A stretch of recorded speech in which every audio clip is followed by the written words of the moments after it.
Goodbye.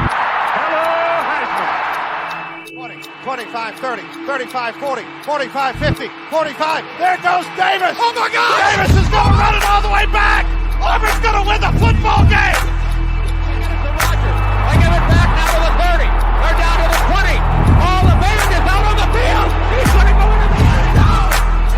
Four-man Alabama rush. Got him. Oh, no, they didn't. Oh, my gracious. Yep. How about that?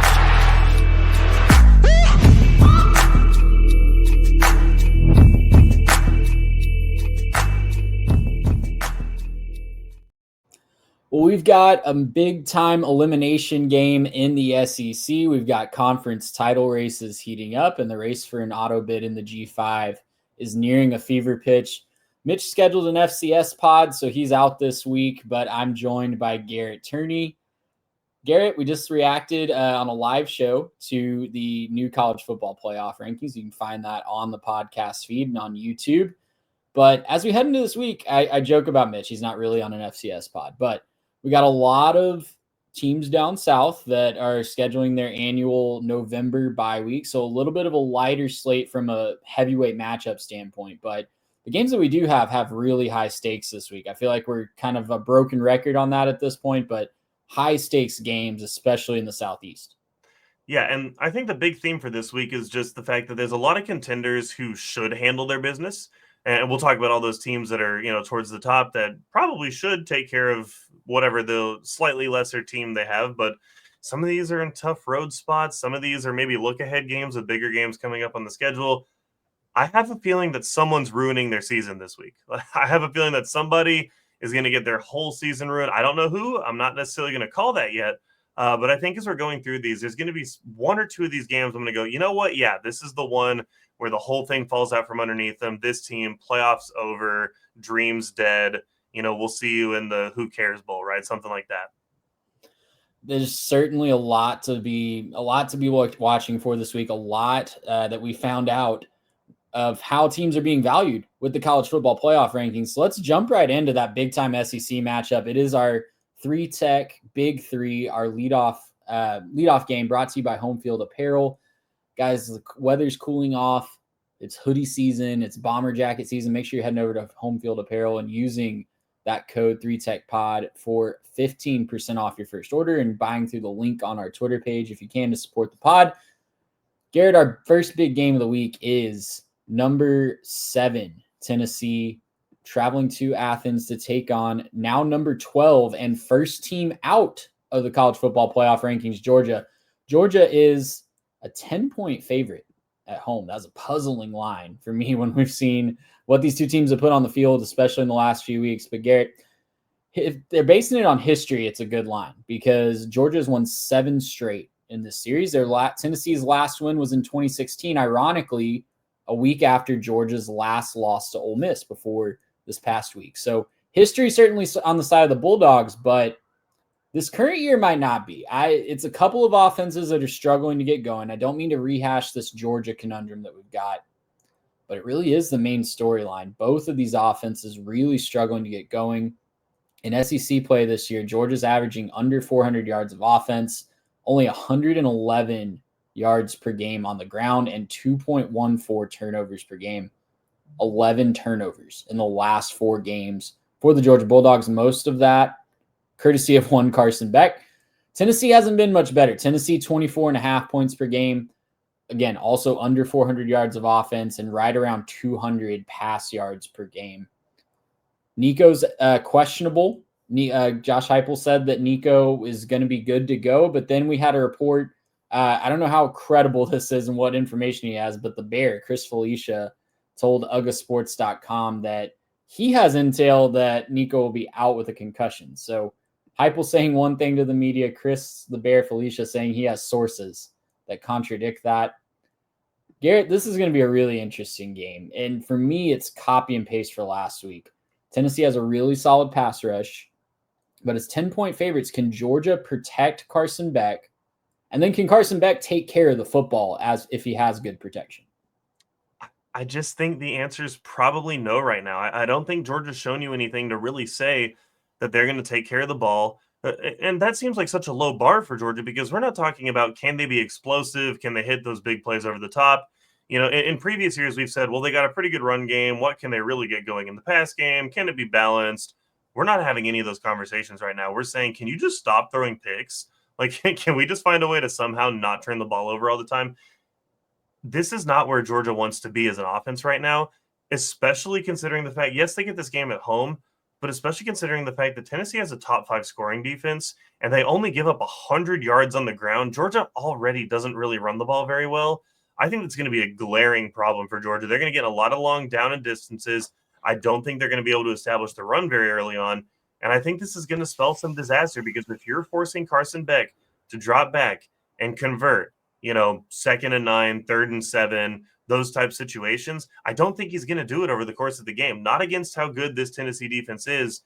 And when you combine that with the fact that you can also, as a Tennessee team, Nico or not, I'm taking Nico out of the equation for this. This Tennessee team, led by Dylan Sampson, their star running back, is good enough to just play ground control, own some time of possession, run some clock. And that's the stuff that travels on the road anyways, right? We always say this. If you're going on the road, you need your run game, you need your defense. That's what's going to come with you. That's Tennessee's bread and butter. Tennessee is going to be able to play their game.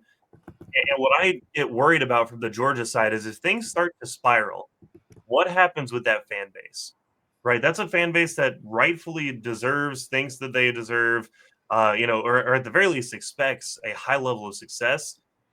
If they start to go down 3 points at the end of the first quarter, 7 points at the end of the half, they're down 10 going into the fourth, it's going to get a little restless in Athens. And, as much as they're going to support their team, things can get real ugly after, the picks start rolling in or, another 3 and out on a long, incomplete pass because it was, 3rd and 11. They got themselves behind the chains again. It could get really ugly, man. And I'm not saying that this is blowout territory. I think this will be a close game. I don't think either team really has blowout in them right now. But I think Tennessee has the formula right now to win this game. I think they certainly have the formula to win the game. I'm concerned about them if they're starting a backup quarterback because we have seen the ceiling of this Georgia defense. I know a lot of people have forgotten about the Texas game, and rightfully so. It's been a while since we saw Georgia play to that ceiling. But defensively, they still do have that ceiling. I know they didn't look great against Ole Miss, but they still held that offense to only 28 points last week. I know a lot of it was field goals, and they scored on a lot of their drives, but still, holding an Ole Miss offense at home to 28 points is still something to hang your hat on as a defense. I think this is going to be an ugly game. I expect several turnovers by both teams, regardless of who's playing quarterback for Tennessee. I expect the defensive lines to wreak havoc on both opposing quarterbacks. So I'm expecting a really low-scoring game. The best bet here might be the under. I don't have that in front of me, but the under is probably going to be the best bet. Looks like it's at 48.5 right now. So, yeah, give me that under. I'm going to take Tennessee to cover, but Georgia to win. And I know it's a 10-point spread. It's a really weird spread. Really surprising that it's this wide, right? I was shocked when this line came out. But I think the quarterback questions with Tennessee, I think Georgia, the fact that Georgia's playing at home, they have not lost a game in Sanford Stadium since 2019. It was October 12th, 2019. They lost a double overtime game to South Carolina. That's the last game they lost at home. It's been a long time since they've lost on their home turf. I still am clinging to some semblance of what I think Georgia is as a program. That might completely go out the window, and maybe it should have gone out the window last week when they lost to Ole Miss, but I still think they can get it done outright at home. I am going to take the Vols to cover them. I'm taking Tennessee, man. I think that the Tennessee Vols are going to get it done. I'm taking Tennessee outright. I think that they're going to win this game. I think Dylan Sampson has, explosive run in the fourth quarter, nail in the coffin type thing, and rips off a 60-yard touchdown, something like that. Because realistically, I just don't think this Georgia team is what it has. I think Georgia's going through their Ohio State moment from last year, where Ohio State last year didn't quite have the quarterback play, maybe didn't quite have the offensive coaching. Something was just kind of stinky in Columbus last year, right? Flip it to Georgia. I think something just kind of stinks in Athens right now. I don't know if it's culture is a problem. I don't know if it's the wrong guys in the locker room. I don't know if it's, egos or whatever, but they just don't have it. They don't have it on the line of scrimmage right now. They don't have it on the offensive line of scrimmage. They don't have it.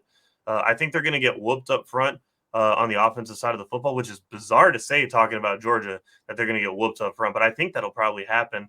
And yeah, I just think over the course of this game, it'll be a low scoring, slug it out, one punch, two punch, and just kind of having to respond to it. But man, I think at the end of the day, if I trust one of these teams to do anything right now, I'm going to trust Tennessee to run the ball. And if they have to give Dylan Sampson 40 carries in this game, I think they're going to give him 40 carries in this game, and they're going to say, go get us our win. And I think he's capable of doing it. I think this is a big moment for Tennessee. I think it's a big moment for Dylan Sampson. I think it's a big moment for that fan base. And I love the history behind Georgia, but they just lost to the team that wasn't named Bama for the first time in however many attempts. I think it continues, man. I just don't think the Georgia team is as good as we've seen them be in the last couple of years. I do think they'll get it right in the offseason, but I think we're starting to talk about the offseason this weekend for the Georgia Bulldogs. It's going to take Carson Beck taking care of the football and not making dumb mistakes. He's really struggled with that so far this year. Like I mentioned, 11 turnovers in the last 4 games for Georgia. You keep that pace up, you're going to lose at home to Tennessee, and your season, like you said, is going to be over. This is also the last SEC game for Georgia. It's a last chance to get to 6-2 and have an outside shot at Atlanta. But yeah, it's a must win. You saw it today. If they lose today, there's no way that they can get back into the college football playoff field. They're already out of it. They already tumbled all the way out of it. So they've got to win their way back in. And like we said on the live show, reacting to the rankings, I'm really glad that the committee is making them do that. Yeah, and I think that that's super fair and warranted. One more thing just on Tennessee's point. Even if they do end up going with the backup, Gaston Moore's been there for years at this point. He's been in the system. He's been around. And I think that's going to end up paying some dividends. Not because, he's been super experienced or he's got loads of playing time, but being around, being in the system, having a little bit of your wits about you, I think will pay dividends on the road. And being able to go on the road, be a little bit of a veteran, even if you don't have loads of playing experience, being able to say, I know the system, I know what this team looks like. If we're going to go out there and run, power right, power left, zone right, zone left, he'll know those plays. He's been practicing them for years at this point. I think the backup conversation is a little bit overblown. Yes, you'd rather have Nico. You'd rather have the explosiveness he brings. But I don't think that you need to worry if you put the ball in Gaston Moore's hands. They ran the ball 57 times last week, did Tennessee. So they're not scared Run to at just 60. They're not scared to just give it to the running backs and give it to Sampson and let that be the offense, especially with a backup quarterback. So we'll see if that's successful against Georgia's defensive line, because Georgia, for all their faults this year, has been really good against the run and has really limited those big explosive plays on the ground. Garrett, that's our big one, I would say, this week. We had to reach a little bit for our other big 3. Like I said, most of the SEC is taking their annual siesta right before Thanksgiving and right before rivalry week and all that good stuff. But we do have 2 other games we want to highlight and circle on your calendars and on your college football watching experience this week, because honestly, they are college football playoff elimination games for at least one team, and at least one team is fighting for their dear lives for college football playoff aspirations. Next one that we're going to talk about is Clemson at Pitt. Clemson checked in at number 20 on the college football playoff rankings released this week. Pitt fell all the way out of those rankings based on back-to-back losses. Again, we're reaching here a little bit, folks, but 11 a.m. on ESPN, both of these teams are clinging to the last thread of their ACC championship host. Both of them need to get to that ACC championship game and win to have the auto bid to get into the playoff. Pitt needs a lot of help. It would help a lot by getting this win, and then they can start to have hope again. Clemson has to win out. This is their last ACC game. They have to win this one and then hope that Miami loses, because they have the tiebreaker due to Miami beating Louisville, Clemson losing to Louisville. This is a couple teams that just can't really get anything going on offense. Again, same story kind of as the Georgia-Tennessee game. But here's some numbers for you, Garrett. We've talked a lot about the lack of explosivity on Clemson's offense, but it's something that Pitt's struggling with as well. In the month of November, Clemson's sitting at just 4.57 yards per play. That would rank tied for 127th. Pitt's not doing much better. Pitt's at 4.8 yards per play in their last 4 games. That would rank 126th if that's what they average over the whole course of the season. It's going to be another defensive struggle. I think we've talked about Pitt's underrated defense. The defense hasn't really been the problem in their losses the last couple of weeks, but I'm wondering if this is a referendum game on Dabo. He kind of got the pressure off of him, but can he keep his team focused when they have very slim but still viable college football playoff hopes? Can he keep them focused against a formidable opponent that's still playing for having a really solid season by their standards? You would certainly hope he could keep his team's attention, right? They're still playing for something, right? I mean, and thank God we don't have the 14 playoff, because otherwise, these games, would actually not mean anything, because it turns out if you add playoff spots, games mean more later in the season, but that's neither Even if here we have nor to there. stretch a little bit, but Even if you have to stretch a little bit, but I mean, we're definitely not caring about this game too much outside of just what it means for the programs, right? But now you're actually talking about, Clemson does have a chance to still make the playoff if they can go in and they can win the ACC. They need some help, but looking at the way Miami played, it's not necessarily a stretch, right? They could lose again. They could drop another game, and they could find themselves back in a spot to go and win their conference. But man, like for Clemson, the loss against Louisville, being able to, say, we've been on a tear. We've looked a lot better since Georgia. And then I don't even know if stub your toe quite gets across what happened against Louisville. They stubbed their pinky toe, middle of the night on the coffee table, tripped, fell in the dog. The dog, got hurt. You hurt your ribs. Like it was just a devastating loss for Clemson. And then to bounce back against Virginia Tech, you win, but it didn't look that good. And so, look, you take your wins, you take them as you can. You got to get your win this week to keep your hopes alive. That's really what it is. And if Dabo can't do that, then I'm shocked. For Pitt, though, this is an important game for your program, right? Well, they were basically, written for dead in the offseason, and then, came firing back with this electric offense. But if you can start to prove like, hey, we can actually compete at the top of this conference, Pitt could become destination in the offseason for, transfer portal candidates. And so for Pitt, this is really a program building win if they can pull this one off. They got to find a way to do it at home, in front of the home fans, hopefully in front of some good recruits, and find a way to, knock off Clemson to maybe not for their playoff hopes, but for the future of their program's hopes.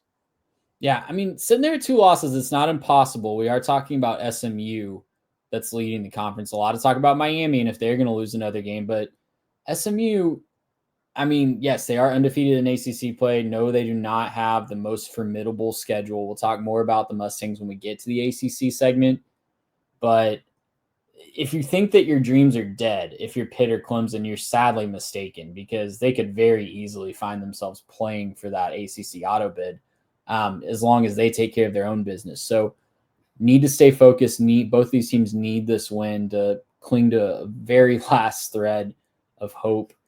I'm going to take Pitt plus the points here. I know their offense hasn't inspired a lot of confidence, and Clemson certainly has the advantage defensively, but I think Pitt at home, I think their defense can make some big plays, and really Clemson's offense hasn't really inspired a lot of confidence that they're going to go on the road and win this by double digits. So I'll take Pitt in the points.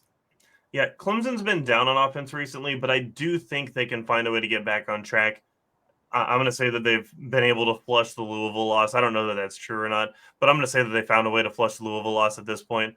And if they can't, and if they haven't, that's bigger indications of where the program is with Dabo. But I think that they're going to be able to bounce back. I think they're going to be able to put up a big number. And it just kind of feels like Pitt's running out of steam at this point in the season.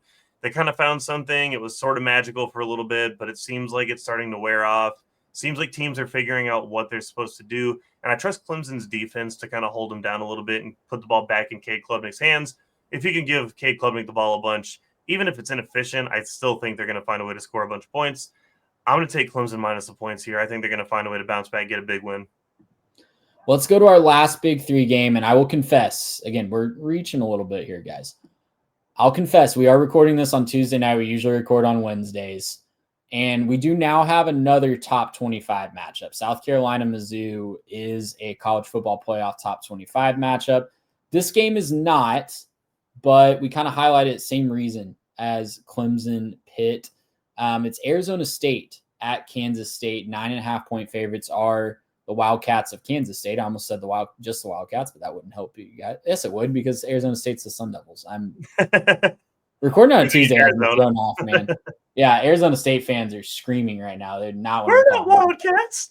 So the Sun Devils are 9.5-point underdogs as they visit the Kansas State Wildcats. 6 o'clock on ESPN. Again, we're reaching here a little bit, but this is a Big 12 elimination game. And as I go over the standings here in just a little bit, when we talk about the Big 12 as a whole, both of these teams do have 2 losses in conference play, but they're very much alive. Again, none of the teams at the top of the ACC or the Big 12 have shown that we should rely on them to not lose another game. So if you're sitting there at 2 conference losses in either of those conferences, your hopes aren't dead yet. They just aren't until that those teams prove that they can win out on their respective schedules. So Arizona State and Kansas State sitting there at 2 losses each. I feel really bad for Kansas State, Garrett, because look, I know you have to win the games. I know there's no excuse for losing the 2 games they did. But they lost to BYU before we knew BYU was good. Newsflash, BYU has not lost a game. And they lost to Houston in just a monsoon. There was a game 5 miles down the road that refused to play in the same conditions that Kansas State and Houston were forced to play in. So you got to find a way to win. I'm not excusing that loss. That was an awful loss at Houston. But I do feel for Kansas State, and I do feel for that team. And I do think this is still a really good team. And maybe not most, but on certain days, they are still the best team in the conference. I'm going to take them to cover this 9.5-point spread. Cam Scatterbu missed the UCF game. He's highly questionable this week for the Sun Devils. I'm going to take Kansas State to get this cover at home, 9.5-point spread. Keep their playoff hopes alive. They got to hope that Colorado loses a game. That would vault them up into positioning, I believe. The tiebreakers are going to be weird. We'll break that down at some point, but that would put them in position to be in position, to borrow a line from John Rothstein, as college basketball season hooks up. That's perfect. No, I think the big question here for me is going to be the health of Scatterbu. If Scatterbu can go, I think I want to go Arizona State to cover, maybe even win. If not, give me Kansas State and give me the points. I think the thing about this is, yes, these are both very run-heavy teams. Yes, these are both teams that don't pass the ball consistently. You like Kansas State at home in this situation, obviously. You like Kansas State in a position where I think they have a little bit more of a feeling that they have more to play for, even though I realize, obviously, Arizona State's in the same situation. But Arizona State is very much, I think, over-exceeding their expectations, like way, way, way over-exceeding their expectations, whereas Kansas State has a little bit of pride to play for, saying, like, hey, we're definitely not where we wanted to be. I think you give them that chip on the shoulder. I think you give them a little bit of edge. If Scatterbo plays, I think that they're going to be able to cover, but give me DJ Giddens, give me Avery Johnson, and let's rock with Kansas State, if not. We're going to run this live simulation here, Garrett. I found the guys on Reddit. I don't know who to credit this exactly on Reddit, but the guys that made the tiebreaker scenario, I don't know if you've played around on this, but it's I haven't seen it. Some really weird website. You've maybe seen a graphic or a screenshot on Twitter. It's red and yellow. Kind of looks like McDonald's vibes, but I'm going to punch in Colorado losing to Utah but winning out and Kansas State winning out and see what happens. So it looks like, well, hold on. Kansas State. Oh, that's why. Okay. Kansas State. Yeah, I had them losing to Iowa State. We don't want to do that. Yeah. So if Kansas State wins out and Colorado loses one game, Kansas State is taking on BYU for a spot in the college football playoff. So big game. Every game's a big game for Kansas State at this point. Arizona State could be in the same situation, right? If they went out, if they are able to go 7-2 in conference play, they're going to be right there as well. So big game. Give me the Wildcats to cover. I think that they can get it done at home. That's our big three presented by Home Field Apparel. We're going to move now into our Saturday storylines presented by Baller Pickleball. As the weather cools off, it is a perfect time to enjoy the fastest growing sport in America and enjoy it in a way that you can dominate with the paddles and gear from Baller Pickleball. Go to ballerpickleball.com and enter code 3TechPod for 10% off your entire order at ballerpickleball.com, BALLR pickleball.com. Garrett, let's start in the Big 12. We were just there with Arizona State, Kansas State. We're going to do a quick standings update in these conferences. So as we pull up the Big 12 standings here, BYU obviously is undefeated at 6-0, Colorado at 5-1. Those are the two teams that control their own destinies. If they win out, they will face off in Arlington for a spot in the college football playoff, an auto bid in the college football playoff. Then you got a plethora of interesting teams at 4-2. You've got Iowa State, the aforementioned Kansas State and Arizona State, and little old West Virginia, Garrett. West Virginia is sitting there still clinging to hope. They're going to be on the graphic this week with still a slim chance at college football playoff, or at least Big 12 championship berth. So the big games to watch. We've got Utah versus at Colorado. Colorado 10-point favorites at home, and Kansas at BYU. So a couple of teams having really disappointing seasons, but big opportunities to play spoiler this week. Let's start in Boulder, Garrett. We've got brunch with the Buffs because it's a 10 a.m. local kick. I'm going to trademark that. I might buy the domain as soon as we get off of this. That might be a good $10 investment here. But brunch with the Buffs, it's a 10-point favorites. Utah, they went 11-2 against Colorado in the Pac-12. But Utah's also lost 5 straight games this year. Maybe they found something with Brandon Rose, but for me, this game's not in doubt. The cover is going to depend on how well Colorado can stay focused, and if Utah can come back from that massive letdown at the end of the game last week in a rivalry game. Well, and it'll depend if their athletic director decides to try to make a bunch of excuses for him again and, be completely unprofessional in his attempts at, defending his team. Very embarrassing, obviously, for Utah at the beginning of this week. Utah fans, if you're watching this, apologies. I'm going to call it like I see it. It was holding, and you can feel bad about it, and you can say not in that situation. But it was, and that's letter of the law. And, that's all that I really have to say about that. And if you think I'm a hater, you clearly haven't watched this podcast before, because I've been one of the biggest Utah homers probably across any of, college football sort of national podcasts. I've just been homering for Utah repeatedly. That being said, I think you're probably right about this game not really being in doubt. The one thing that I'll say that goes Utah's favor here, they do, I think, have something with Brandon Rose. Brandon Rose looked pretty good, at least in the first half of that game. He looked pretty good leading the team down the field, definitely doing a lot of really good things.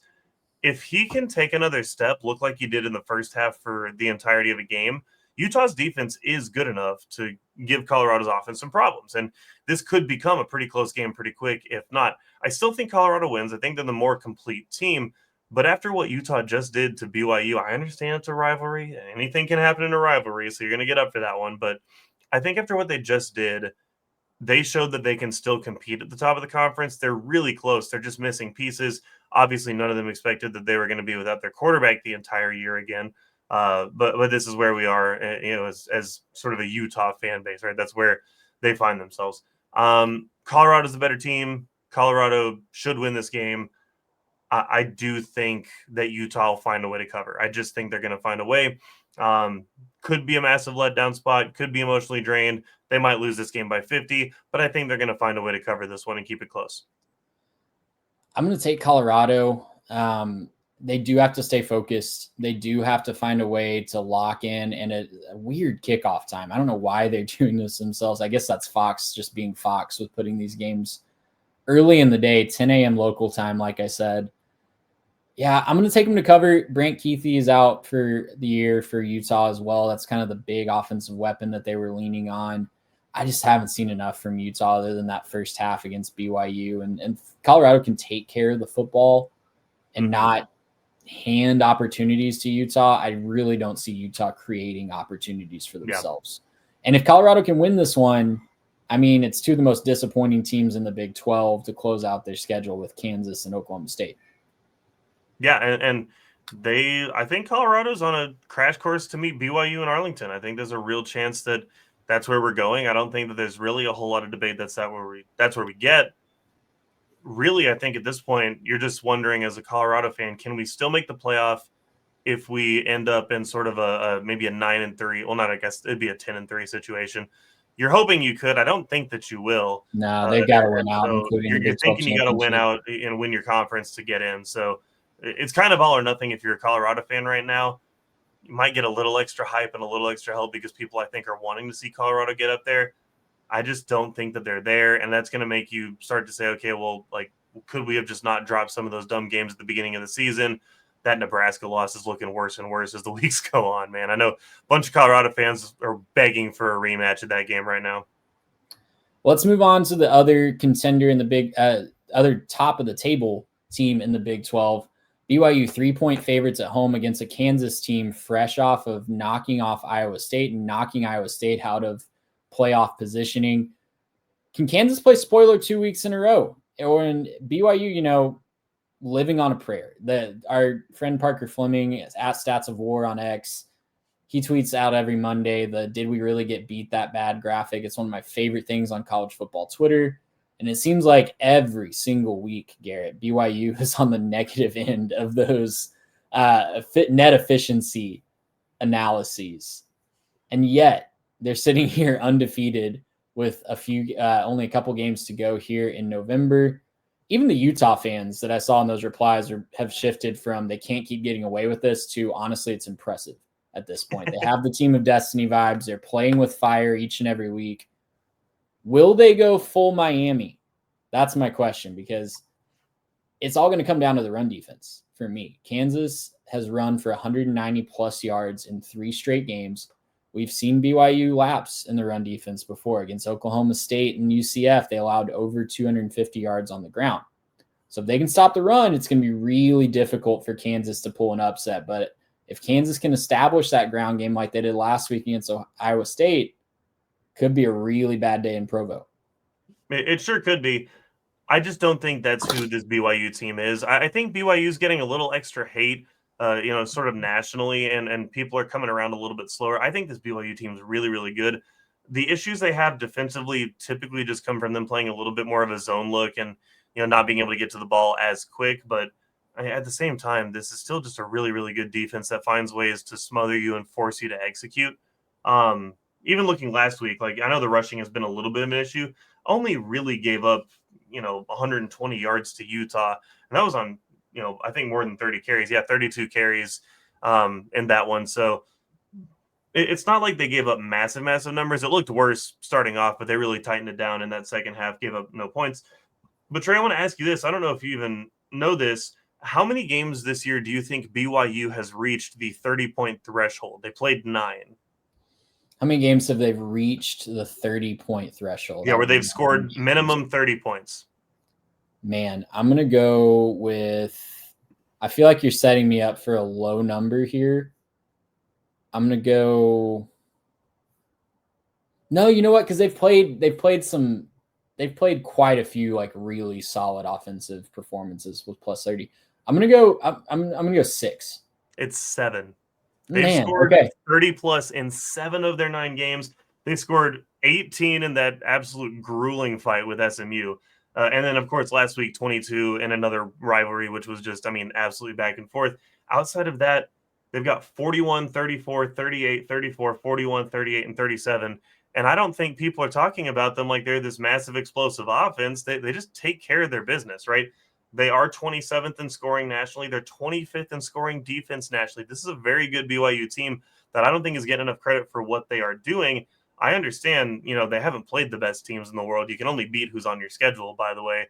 But they've been beating the teams on their schedule. And there have been some close calls. There have been some games that they probably shouldn't have been trailing in, but found a way to win. But winning is a skill, and they seem to have it right now. I think BYU runs the table here. I don't think that they lose to Kansas. I don't think Kansas is complete enough as an offense to threaten this BYU defense. I think they're going to have to, if Kansas is going to win this game, they're going to have to sustain long drives of, 8, 10, 12 plays that result in 7. I don't think Kansas can do that over the course of an entire game. So there might be stretches where Kansas is really hanging in this one, but I do think BYU pulls away and ends up winning this one late. Man, I think Kansas has the offense to really scare him. I'm going to disagree with you on that one. Offense has not been Kansas's problem. I'm going to take Kansas to cover the spread and put the fear of God into BYU. Kansas has lost 6 games this year. 5 of those 6 games have been by 1 score. I think this is another 1-score game that could go either way. And we're probably going to see BYU on the negative side of that graphic again on Monday, maybe with another win. We'll see. That's elsewhere in the Big 12. We've got Baylor visiting West Virginia. Like I said, West Virginia is still alive. Baylor 2.5-point favorites on the road. Cincinnati at Iowa State. Iowa State 9-point favorites at home. And Houston taking on Arizona. The bowl bid for the Cougars is alive and well against an Arizona team that is really struggling. But the Wildcats, got it right that time, are 1.5-point favorites at home. Any of those 3 games interest you at all, Garrett? I may not end up watching a lot of any of these games. I'll probably have them in a corner of a quad box at some point. I think Baylor against West Virginia should be a lot of fun. Baylor's playing a lot better football than I think we expected. Playing good ball. Dave Aranda absolutely doing his best to save his job right now, and I think hopefully finds a way to do so. But man, I got to tell you what, I think that Houston-Arizona game could be another little emergence moment for Houston. And Houston's been playing a lot better. They've kind of quietly been making some noise. I think they're going to make a little bit more noise, beat Arizona, and pull it off again. I think that'll be a fun little Friday night game for us to kind of watch and see if the Cougs can do it again. Baylor needs to beat one of West Virginia, Houston, and Kansas to get bowl eligible. Houston is sitting at 4-5, and they have at Arizona, Baylor, like I just mentioned, and at BYU. So need to win 2 of those to find a way to bowl eligibility. It's going to be tough, but I think even a 5-7 season in year 1, fantastic job, absolutely, and very bright. That's like year 1 of his system. Still needs to get his players in there, needs to recruit, and if you can go 5-7 at Houston, there's going to be some people in that city that pay attention. You're going to get a couple of kids who can play ball out of that city of Houston, and you'll field a better team next year. Yeah, Willie Fritz, great portal destination potentially as well under him. That's it for the Big 12. Let's move on to the SEC. Our standings check-in. There's 3 teams that control their own destiny: Tennessee, Texas A&M, and Texas, all with 1 conference loss. A&M and Texas obviously play each other at the end of the year. We talked about Tennessee and Georgia off the top. And then there's the logjam that's going to cause problems, and there's going to be doctoral dissertations written about in 20 years, Garrett, of how we sort out this absolute mess that we've created with no divisions and unbalanced scheduling. But we've got 5 teams currently sitting with 2 conference losses and not eliminated from the college football or from the SEC title game and therefore the college football playoff, because although the tiebreaker scenarios get really wonky and it's not as likely for some of the teams like LSU because of the losses they've taken, no one's really eliminated yet in that group, and they could find their way if the right dominoes fall and if the right chaos breaks out. Let's talk about 2 teams that let's talk about one team at the top of the standings, I should say. Texas is 13.5-point favorites on the road at Arkansas. It's an 11 a.m. kick on ABC. Longhorn offense kind of got their swagger back last week against an outmanned Florida team. They go into an Arkansas place that is very tricky, in the not so recent and not so distant past, I should say, was a house of horrors for the Horns in, I believe that was Sark's first year in 2021, not just getting the doors blown off of them up in Fayetteville. Obviously, much different teams are on the field on Saturday. Taylor Green practiced in full during the bye week, according to Sam Pittman, so he could be good to go. If he doesn't, it's Malachi Singleton, who didn't look bad in garbage time relief against Ole Miss. Garrett, does Arkansas have any semblance of a chance here at home as a 2-touchdown dog? I think Arkansas's path here is just blitz as much as you can, find a way to get after Quinn, cause some mistakes, right? Try to see if you can cause problems, and then just control the ball. If you can control the ball, keep Texas offense off the field, maybe keep them out of rhythm, that's probably your path here. That being said, that ain't going to happen. Texas is going to win this game. It's probably going to be by at least 10 points. Even if they come out a little flat, they should win this game by 10 points. They're just the better team right now. The problem that you really have with Texas is they haven't been able to show you that they're one of those top teams against a top team, right? The only top team they've really played this year is Georgia, and they got beat. And even with Georgia, we talked about them a little earlier about some of their flaws. We're still kind of waiting to see what Texas is. They look fantastic against just the bottom tier of the SEC, right? They've smashed up Florida. That's a DJ Lagway-less Florida team. that they smashed up. And so you get points for doing it. They looked really good. I'm just still waiting to see it with Texas. If they go out here and they beat Arkansas by 30 or 40 points, I don't really think my opinion on Texas changes that much. You beat a team that you're supposed to beat by a lot, and you did it by a lot. It should be a good weekend for Texas fans. You'll get your revenge from that last time. And after that, it's just going to be kind of all eyes looking ahead and getting ready to go play Texas A&M at the end of the Thanksgiving break there. If they do what they did to Florida, I will say that would be very impressive to me because they are on the road in a notoriously difficult place to play. Just ask Tennessee how it was to play at Arkansas earlier this year. Now it's a night game versus an 11 a.m. kickoff. I get that. But this is only Longhorns' second SEC road game, Garrett. They played Oklahoma at the neutral site, obviously, that they will every year.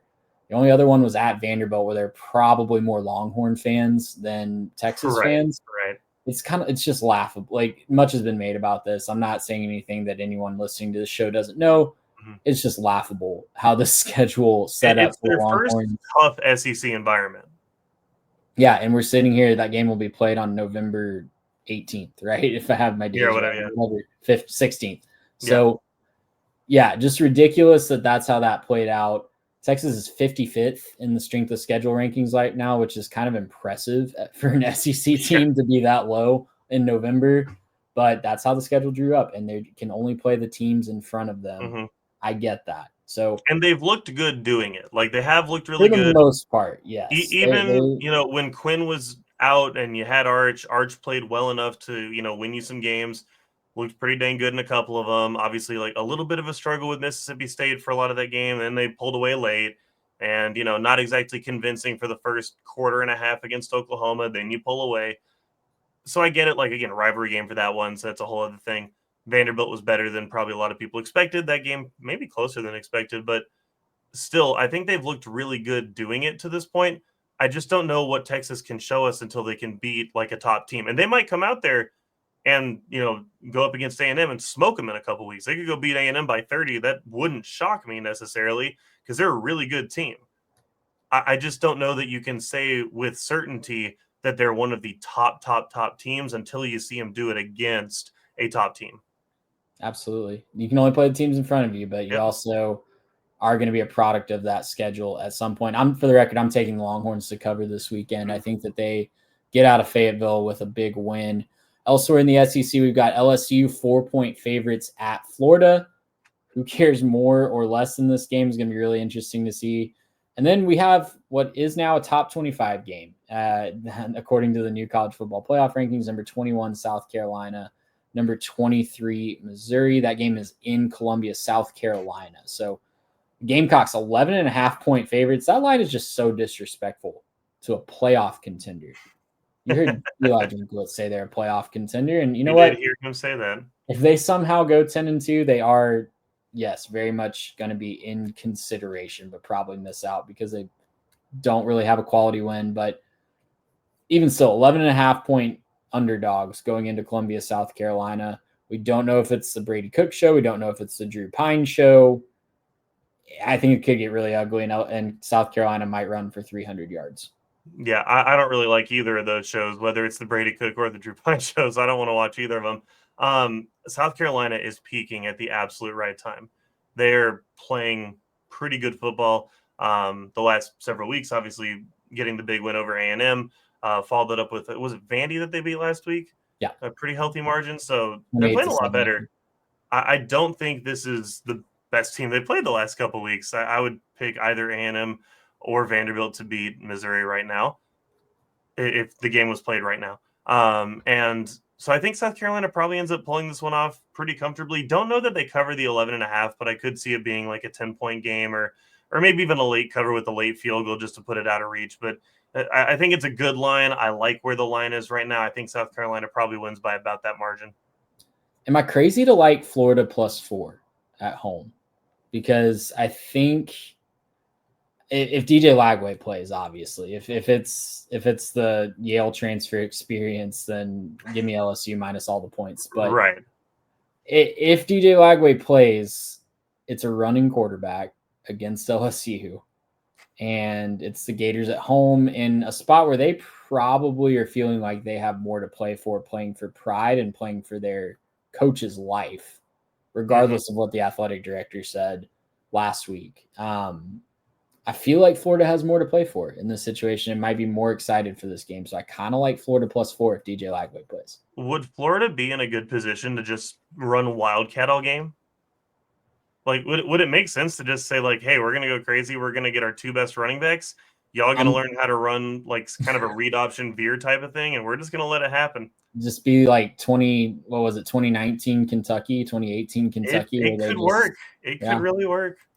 Yeah, I mean, might not be the worst idea against an LSU team that looks like they just discovered that the zone. And then LSU can blame it on the game film and that they never saw that before, just like they did with A&M.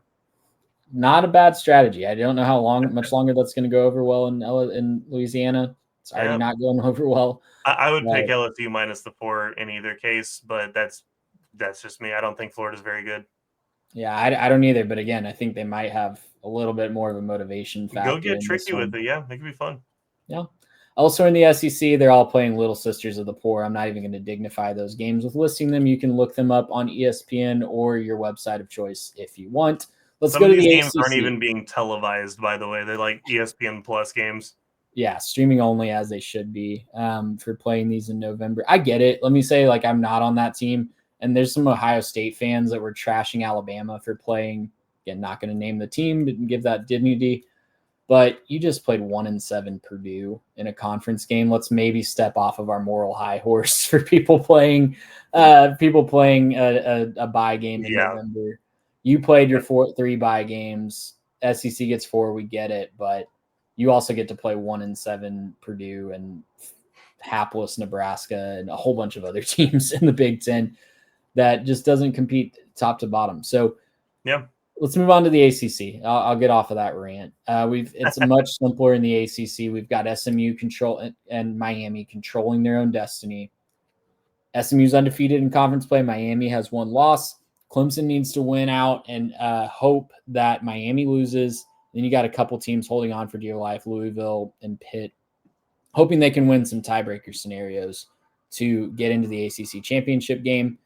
We already talked Clemson, Pitt. This week in the ACC, we got Virginia at Notre Dame. Notre Dame 23-point favorites.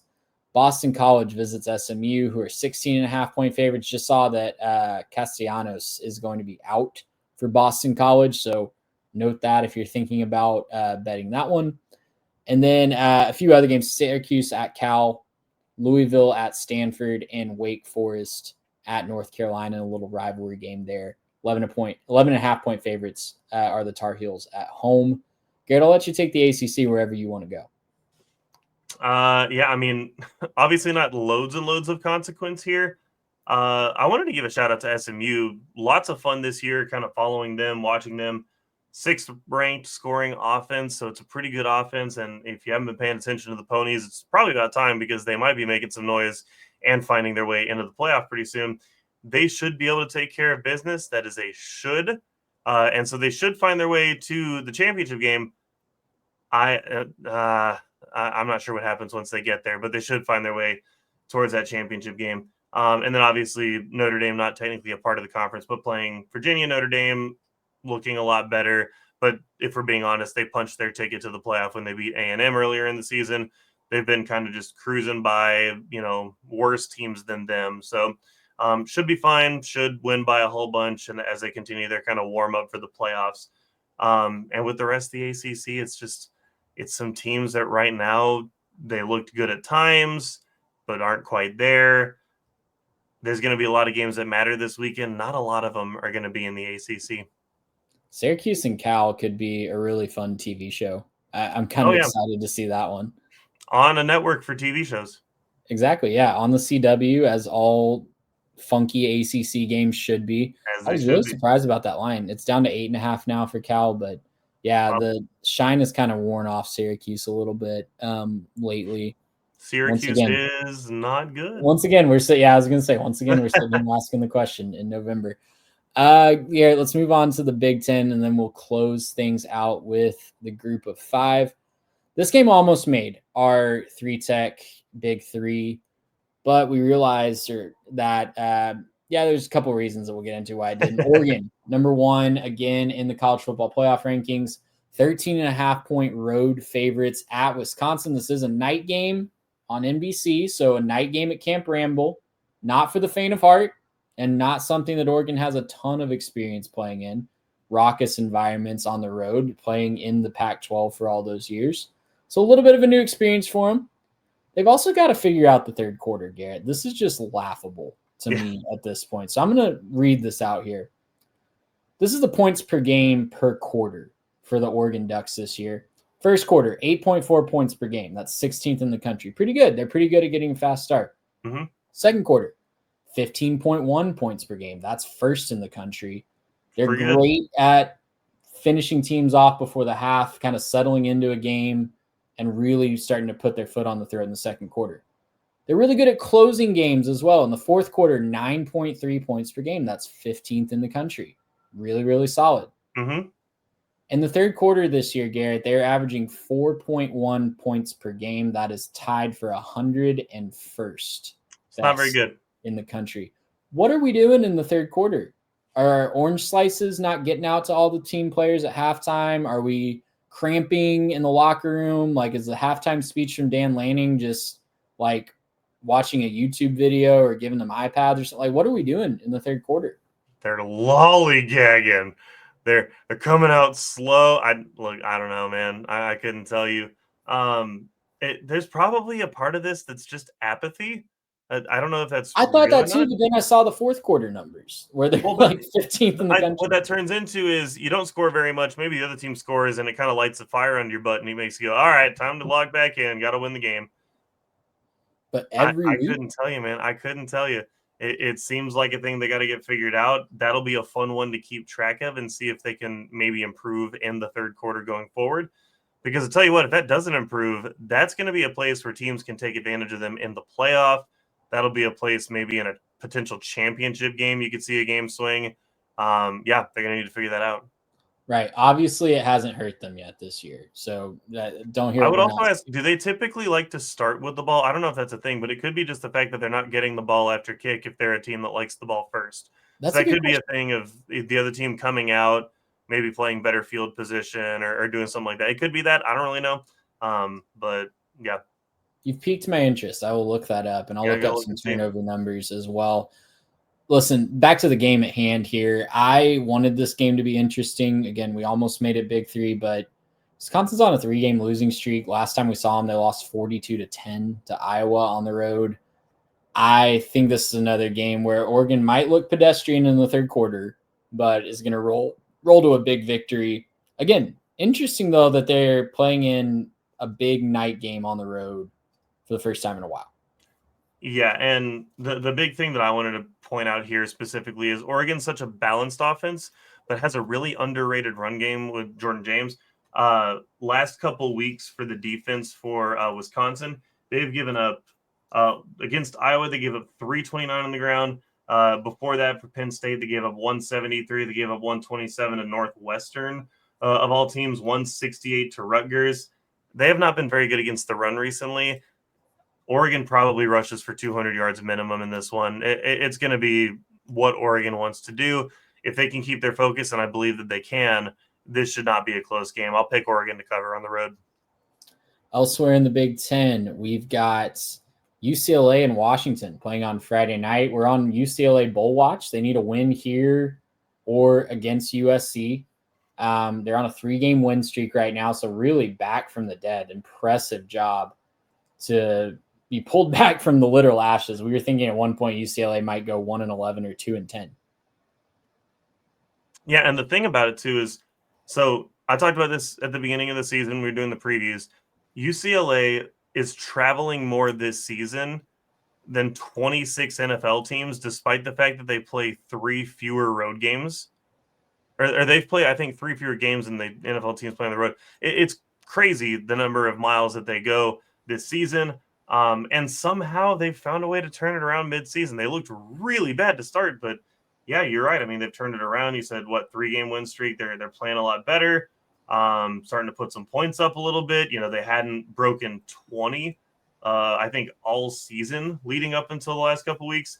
Explode for 35 against Rutgers, 27 against Nebraska. You go beat, Iowa with a 20-point win. So you've hit 20 now in 3 straight games. Offense is starting to click a little bit. You got to give some credit where it's due. I don't think Deshaun Foster was ready to coach at the beginning of the year, but he has found his footing. And if he can maybe turn this thing into a bowl team, go watch UCLA turn into a bit of a transfer destination. People want to go play in Los Angeles, and the other team across town stinks a little bit more than we thought that they did going into it. Go watch UCLA do something good. Yeah, I'm right there with you. And I am going to take Washington in this game. I do think that UCLA has a really good chance to win that crosstown rivalry against USC. I think that next week. But yeah, this one's Friday night. Washington has not lost a home game since 2021. So it's been a while since they have not defended their home turf. That's, I think, before Kalen DeBoer was hired at Washington was the last time that they lost a home game. Give me Washington -3.5 in this one. Elsewhere, speaking of USC, they host Nebraska. They're 9-point favorites. I think the loser of this game misses a bowl. Mm-hmm. I'm very comfortable saying that at this point. If you have a disagreeing take, I'd love to hear it. I think you're probably right. Both of these teams need this win. Going into the back parts of their schedules, this might be their best chance just because both teams are slumping. So one of these teams has to be the least sucky of the other team, right? Like one of these teams has to suck just a little bit less right now. Don't make me pick who. I have no idea who's going to end up winning this game. I guess I'll take Nebraska to cover the points so I can get 2 options. I don't know that Nebraska wins this, but I think they can keep it close just because I don't really trust USC to do anything. Yeah, I'm with you on Nebraska covering. Obviously, Miller Moss is not going to be starting. It's a Jaden Mayava experience for USC. UNLV transfer getting another shot at starting here for the Trojans. Yeah, give me Nebraska plus the points here. USC needs to win this game or they have to sweep UCLA and Notre Dame to end the season just to make a bowl game and get 6 wins. I'm not so convinced they can beat UCLA next week, but they have to win this Nebraska game if they have a prayer. For the Cornhuskers, if they don't win, they have to find a win between Wisconsin at home and Iowa on the road to get back to the postseason for the first time since 2016. So you can beat Wisconsin. You can beat Wisconsin. That it's at home. Do not make yourself beat Iowa at the end of the year to go to a bowl game. Do not make yourself do that. Yeah. Please just get it done this week, Nebraska. Yeah, get it done. Come on. Chance. Elsewhere in the Big Ten, we've got Rutgers taking on Maryland. The Terps are 6.5-point favorites at home. That was a little surprising to me. And then we've got Ohio State and Penn State proving why Alabama and everyone else in the SEC schedules Mercer in November because you get to play Northwestern and Purdue in conference games. So congrats to you for that. Those should not be really even in doubt after the first quarter. In the G5, we've got some interesting stuff going on. Buffalo just pulled off an awesome win, forcing overtime, and then had an awesome touchdown catch to get bowl eligible against Ball State. Shout out to them in Maction. Elsewhere, I guess I can pull up the MAC scores real quick tonight because we're talking on a Tuesday, and that is when Maction is at its best. Go for it. I've got Bowling Green winning over Western Michigan. Big game there. I highlighted that actually in our G5 thing. That's big for positioning. Bowling Green with a big win, 31-13 in that one. And then Toledo taking care of business against Central Michigan. A little bit more expected probably there, 37-10. Yeah, so as we look at the standings right now, obviously there's games to play Wednesday. You guys will be listening to this on Thursday, so you'll know the results. But Bowling Green sitting there at the top of the standings at 5-1, with Miami and Ohio still to play their games on Wednesday. Elsewhere in the G5, we've got UNT and UTSA. That's a really fun, heated rivalry. Lots of fireworks in that one over the last couple of years. Neither one necessarily. I guess North Texas is pretty satisfied with their season at this point, but UTSA definitely not having the season that they have been accustomed to over the last few years, but obviously throw the records out when you're playing your big rivals. The big game in the American is Tulane Navy. We almost put this one in our 3-tech Big 3. Mm-hmm. This basically is going to clinch a spot in the American championship game, Garrett. Yeah, and is a really, really big spot, I think, for both teams, especially Navy having to kind of, keep some of the, I don't even know if you would call it playoff hopes alive because they do have that one loss. But if they're going to make it, and if they're going to make the American Championship, and if they're going to find and squeak their way into the playoffs somehow, after that loss to Notre Dame, they got to really show up. A good way to do that would be getting it done against Tulane. But man, right now, Mekhi Hughes has just been fantastic for the Green Wave. Love what Tulane's doing. Tulane's just kind of quietly pounding teams into submission the last several weeks. Love Tulane. Give me Tulane. I like that one. And then also, I do want to go back up to that UNT UTSA. Yeah. I think UNT gets it done. I think they're going to get it done this year. UNT 2-point favorites on the road at UTSA. That game's Friday night in San Antonio. And then Tulane was in the college football playoff rankings that came out this week, checked in at number 25. So they're very much alive for that G5 auto bid. If they can win out their 2 losses, or to power conference teams. So that's not going to be held against them. If it's not Boise, I think Tulane is best positioned right now. Other than Army. To find their way out. I would even say, even with Army, I don't think Army's going to be able to get it done. I just don't think Army's going to be able to find their way out. I think Tulane's going to be able to find their way through the conference once again. That's at least what I would project out. And I think Tulane probably has the best chance at making it outside of Boise if Boise doesn't make it for some reason. Speaking of Boise, they are on the road against San Jose State this week.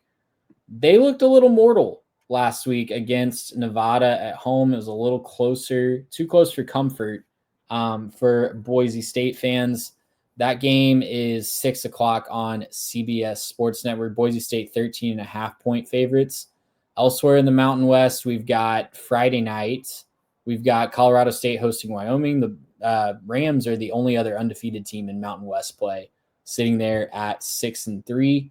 And I don't think they play UNLV. I'm pulling up their schedule right now. Yeah, I think they miss them on the schedule this year. They miss UNLV, so they can win out by playing Wyoming, Fresno State, and Utah State. And UNLV does not get their rematch with Boise State in the Mountain West title game. And does that game happen in Vegas? Is that true? The Mountain West title game, yes, is in Vegas. It'd be something else to watch Colorado State and Boise State play it on your field, basically. That would be crazy. Yeah. Especially since both of them are leaving the conference and joining the Pac-12. UNLV, to their credit, is playing at home in Allegiant Stadium this week against San Diego State. So, again, they just got to keep winning and hope that Colorado State stubs their toe at some point. Or Boise. Boise State needed every ounce of Ashton Genty to win that game against Nevada last week. And look, Nevada is 0-5 in conference. This is not a very good Nevada team. And Boise kind of had all they could handle with it. They win by 7, but that's behind 209 yards and 3 touchdowns from Genty. So they got to wake up and put a supporting cast around them, because otherwise they're going to drop one of these games. San Jose State is a better team than Nevada. They need to take this seriously and finish out this schedule with a little bit more focus. Yeah, I'm with you on that. Boise State would have to lose twice to miss the Mountain West Conference Championship game, since they have the tiebreaker with UNLV. But yeah, they do need to lock in a little bit more and maybe just find a little bit more than Ashton Genty. I know we love seeing his eye-popping stats, but it would go a long way if they were challenging down the field just a little bit more. I do like this one. I just looked at their team stats real quick. Genty is like 150 yards short of Maddox Madsen in yardage this year, and that's passing yards versus rushing yards. I love that. That's crazy. Genty is just, if you're not watching Boise State, start watching Boise State. That's crazy. Yeah, in the Sun Belt, let's close things out here. Louisiana hosts South Alabama. They're closing in on a West Division title. They can't clinch this week, but I think with 2 more wins, they'd be able to clinch, and especially with the tiebreaker over Texas State behind them. They're 7-point favorites at home against South Alabama. On the other side, James Madison travels to Old Dominion. They are 3-point favorites on the road. Pulling up the standings real quick. And yeah, Louisiana firmly in control right now. They have tiebreakers. If they beat South Alabama, I think they actually would mathematically clinch. Yeah. Everybody else has a minimum 2 losses. And they've already beat them. So they beat Texas State and they beat Arkansas State. So yeah, that would be your tiebreakers. Yeah, so I'm pretty sure Louisiana could clinch with the West. Maybe there's a weird tiebreaker scenario if everybody ends with 2 losses. But On the East side, James Madison needs a win to get back into contention here. Georgia Southern and Marshall are at the top of those standings at 4-1. And that's going to do it, Garrett. If you have any lingering thoughts on the Sun Belt, I'll let you close it out there, but I'm pretty good. Just put some respect on Louisiana. They right now, I was just talking about, Tulane being in position. Louisiana might be in position to snag a playoff spot if we're not careful. This team could sneak up on you. Little mortal wound from Boise, and you're talking about a 1-loss overall, possible conference undefeated Louisiana. This team could sneak in. The only thing that's going to hold them back is that one loss is to Tulane, who they're going to be Which compared. is obviously a problem. Compared head-to-head to, and I think that's going to keep them out. But they're still on our graphic that we put out every week because there's still a very real chance. It's not impossible. It's not impossible, right? It takes a lot of help, and that's where we're at with a lot of these teams that are hanging on to that graphic by a thread, but it's not impossible. You got to squint to see the path, but the path is there. Garrett, you're heading down to the promised land to come visit us this week, and excited to hang out with you and watch some ball on Saturday. Hope all of you out there find a great place to watch the games as well this weekend. A lot on the line, a lot of questions still to be answered. A lot of teams still need to prove themselves and prove that they belong in the field of 12 that we will hear about on Selection Sunday in just a couple of weeks. Lots of good fun football to watch this weekend. I can't wait to watch it and break it all down with you guys on Saturday night. Make sure you're following the show on social media at 3TechPod on Instagram and Twitter. Subscribe to the YouTube channel as well and click the bell so you're alerted every time we post a new video. And we'll see you guys on Saturday night. For Garrett Turney, for Mitch Mason, I'm Trey Reeves. We'll talk to you later. Gracious him. How about